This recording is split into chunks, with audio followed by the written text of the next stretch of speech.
1999. No way. What's the name of your band? SIGH. Oh, you're SIGH. I remember that. Yeah. So you were there?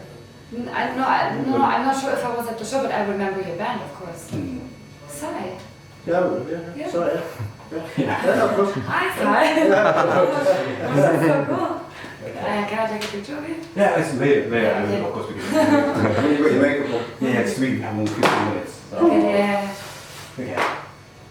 It's gone. Okay, shall we start now? Yeah.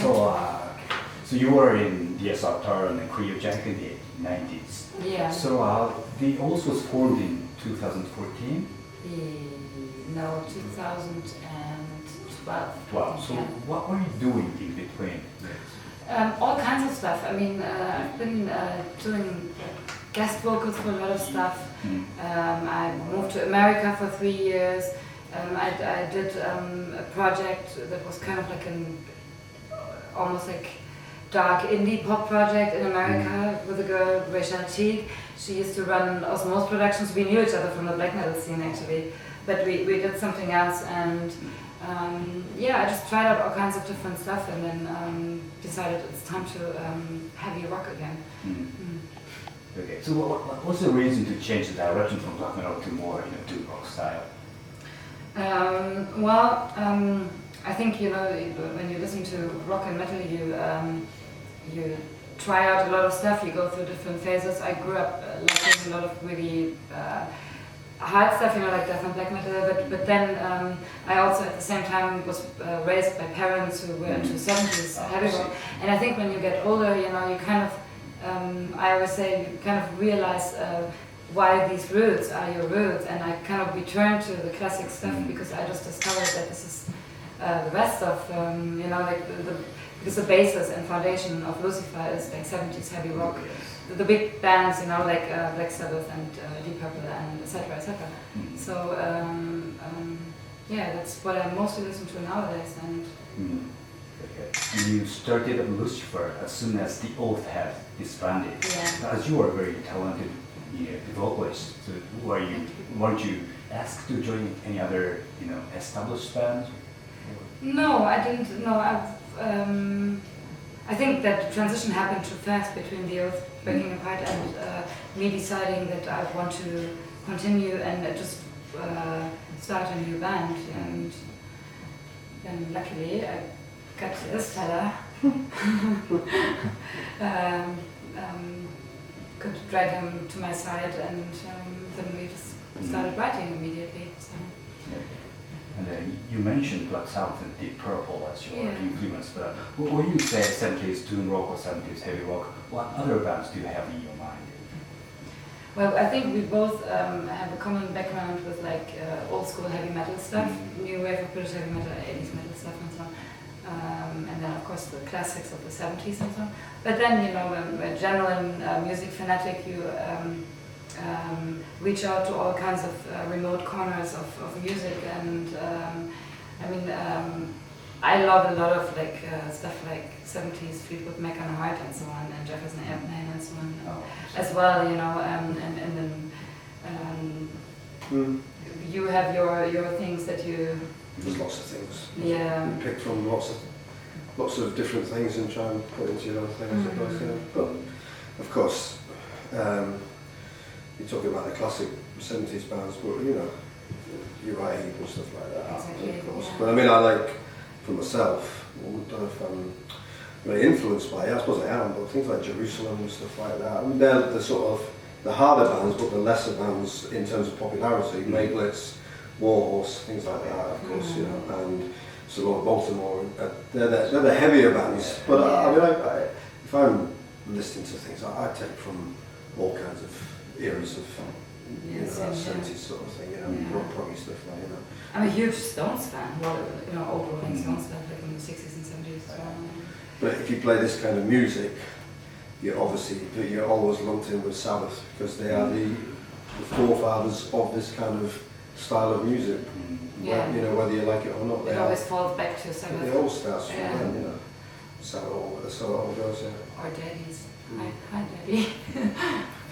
Okay, so what about other musical styles like band, rock or heavy metal? I mean, like a soundtrack, movie soundtrack. Do you have any? You like the Italian horror movie stuff, right? Beautiful. Our drummer Andy is a big music soundtrack fan. He loves that stuff. Yeah. And he loves prog and really like complicated. Yeah, I mean he's in a band, another band that does just exclusive soundtrack things. And he's always talking about stuff. And he loves playing it. Goblin. He loves all that stuff. The atmosphere of your vocals and maybe the music of the Lucifer often reminds me of that of the Aphrodite's Child from Greece or Blue Oyster Cult. Oh, I love Blue Oyster Cult and Aphrodite's Child very much. I mean that 666 Oh, that the Four Horsemen classic. Oh yeah. That's pulling all my strings, you know. It's Blue Oyster Cult, love, you know, secret treaties and. So, who are your favorite vocalists and guitarists? Ozzy and Iommi, can we agree? At least that's the core of all evil. Favourite guitar players? Well, of course Iommi for everything really, but I veer off to other things. Yourself, eh? yeah, really. The two guys from Trouble, Rick and Bruce. Oh yeah. Amazing guitar players. Yeah. Obviously. Yeah, I mean, Eddie Van What trouble, how much trouble can you get? Yeah, Eddie Van Halen, of course, is a master. Michael Schenker, Randy Rhoads. Yeah, Michael Schenker. Ace Frehley, I think, is such a great guitar player, dynamic, signature sound. So, you know, he's got a signature sound, the way he plays. I also, I don't know, the two guys from Lizzie, of course, Robertson, Scott Gorham. I'm going to add Buck Dharma from Blue Oyster Cult and Jimmy Page. Yeah, and Blackmore, of course. You know, I don't particularly find myself doing any what he would do, but he is a master, Richie Blackmore, of course. You know, so, they're great. They're all great players. You know, so very talented players out there, you know, sort of thing. But they're the main ones for me, I think, really. Yeah. And voices, I love Stevie Nicks of Fleetwood Mac and Wilson of Heart and Grace Slick of Jefferson Airplane and Mariska from Shocking Blue and Ozzy. Of course. The sound of his voice, it doesn't matter how off he goes. I think the great thing with that's such a great natural tone. Yeah, I think the great thing with Ozzy was that even though he had an unusual voice, he had just great vocal melodies. But I mean, some of his vocal melodies are just amazing. Like, you know, just great. You know, very musical. Very musical. So what about Jinx Dawson from Coven? I heard you're friend with her. Yeah, we are friends, absolutely. I should mention her, absolutely. I mean, she's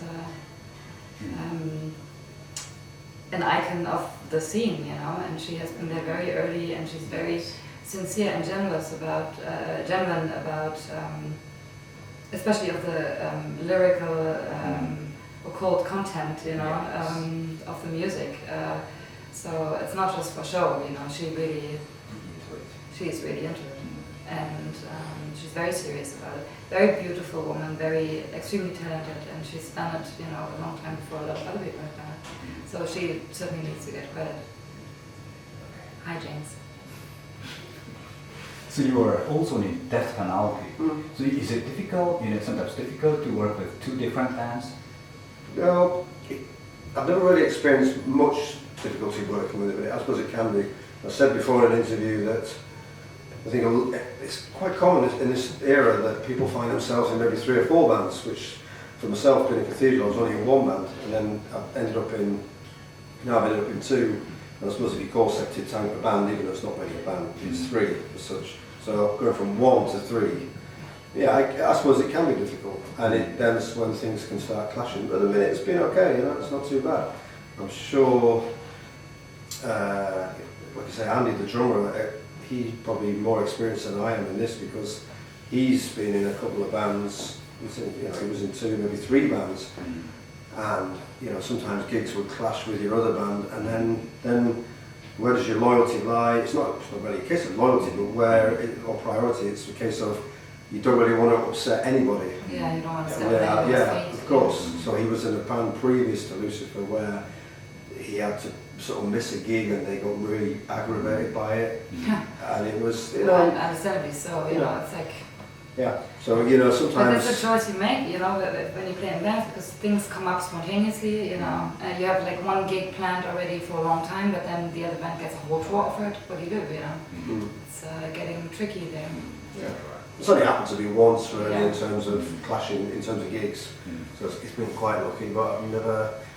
I don't know how these guys do it in 3 or 4 bands, working around these things, you know. Then I suppose you do see bands where they have constant. The drummer can't make it, so they've got a standing drummer and stuff like that. So Is your musical approach different in those 2 bands? different, but, Yeah, it's but different. similar at the same time, because unfortunately I write in a certain way and it's my sound and it's the way I play things, so of course no matter what I would try and lend my hand to, if I was writing even for a band that was a completely different genre of music, Yeah, you recognize that. you it's Gary recognise it would be Jennings, me playing somewhere. Yeah. But then it's like I can't Somewhere. change my voice either. Of course. But the thing is, the 2 bands have a different kind of mindset and foundation of concept, you know. So he can do all his heavy metal favorite riffing, definitely, and with me we focus more on 70s heavy rock kind of influences. So there, you know. Yeah. So please tell us your all-time top 3 albums. Black Sabbath, Black Sabbath. You're next. All-time top 3. Top 3. It's like, that's really tough. Yeah, I think so. Okay, top 3. Sabbath, Sabotage. Even though I was my tech list my favourite, Sabotage, I think it encompasses everything from the early stuff to maybe the mid-period, whereas technically let's see is more mid-period rather than early. That's what Really experimental. yeah, but that's my favourite record. Yeah, I know. So I'm going to go for Sabotage, Trouble first album, and Witch Finder General, Death Penalty record first. My top 3. Okay. Okay. Alright, well, Black Sabbath, Fleetwood Mac Rumors, Heart Little Queen. I might say something else in a different interview, but not because I love those albums. It's just maybe I have top 20 or something. You see, for me, yeah. If I would have to go to an island and I can only take 3 records, it's like as if you have to chop off a few of your fingers. And it's like, really? Yeah, but I Or is think it like Rolling Stones, Beggars Banquet, or Scorpions and Trance? How could I not take that one? yeah, but for me, them 3, well, I suppose Sabbath, but them other 2, that's where my musical influence stems from. Everything that I ever do is geared up on them 2 records and any other Sabbath record. That's all that's where it comes from. So that's it in a nutshell. Good sound. Oh, okay. So please recommend us some very obscure occult rock albums we should check out. Well, Il Balletto de Bronzo from about 72 is one of the most craziest prog records going. It's just insane. And I suppose another good record is Night Song record called Morning in 1972 as well. I mean, that is, if you love like Uriah Heep, Lucifer's Friend and Deep Purple, that is a record for guitar players. It's a really dark record, such a good record. The singing on that is top class. Okay, so we're running out of the time, so could you give a message to the Japanese fan, to the channel then? Yeah, thank you for supporting the band and everything, and it's just very nice to be here to play. And we just hope to do a good show, and anyone that's coming to the gig tonight, will enjoy it.